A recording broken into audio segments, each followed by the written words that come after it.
We did as much practical stuff as we could. They built that whole set to be fireproof. They basically built it out of concrete because we had so many fireballs going on inside there.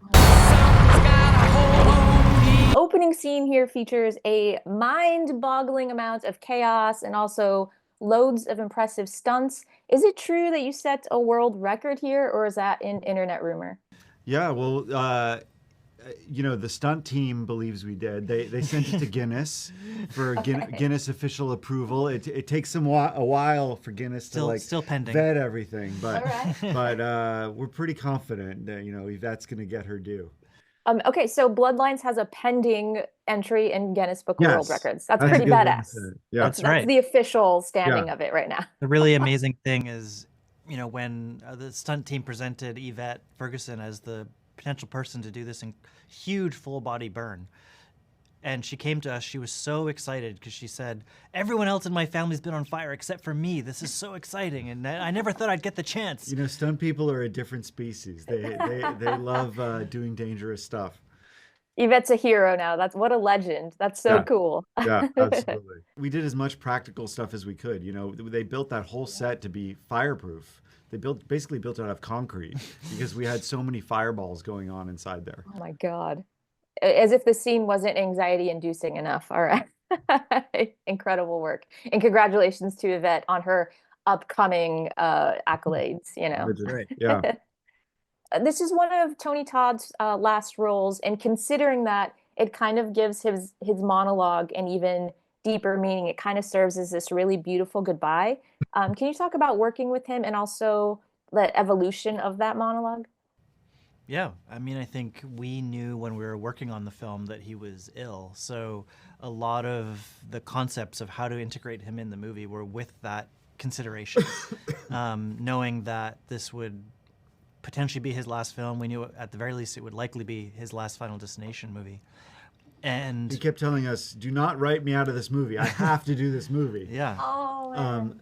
Yeah, it was pretty amazing to work with him. And we really wanted to craft something that was just a celebration of everything that he's done in horror and with his franchise, and give him the chance to kind of have more of an origin story and get a little bit more information about why Bloodworth is the way that he is, develop him out more as a human being rather than just sort of a mysterious mentor figure. And like you said, give him a chance to say goodbye as a character to the franchise, but also as an actor to the audience in some ways. And we worked very closely with him on that. And ultimately, in the end, what we did was just ask him to speak from the heart, throw the script away, and just tell us what this is all about. And the take that's in the movie that kind of ends the scene is really just him speaking directly to the audience from the heart. And I think that's why it has such a sort of impactful moment. People come to these movies not necessarily expecting to cry, but I think that there's such honesty in that moment from him, unfiltered, that it really, really hits your heart.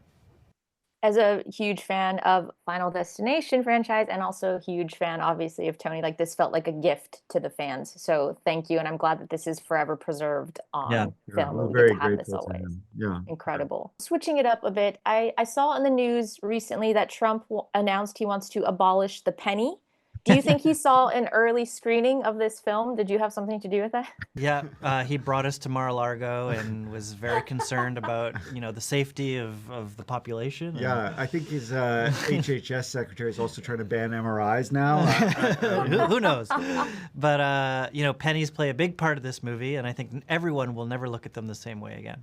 Yeah, penny for your thoughts. We're not going to be allowed to say that anymore. So none of That's that. Right. Well, it is a period piece, so even if the penny gets banned, they still existed in 1969. So That's true. But just moving forward, we're gonna be like, "What's that?" Okay. Yeah. It's gonna be like rotary phones. Kids are gonna be looking at pennies, going, "What is this strange object?" Amazing. Good luck.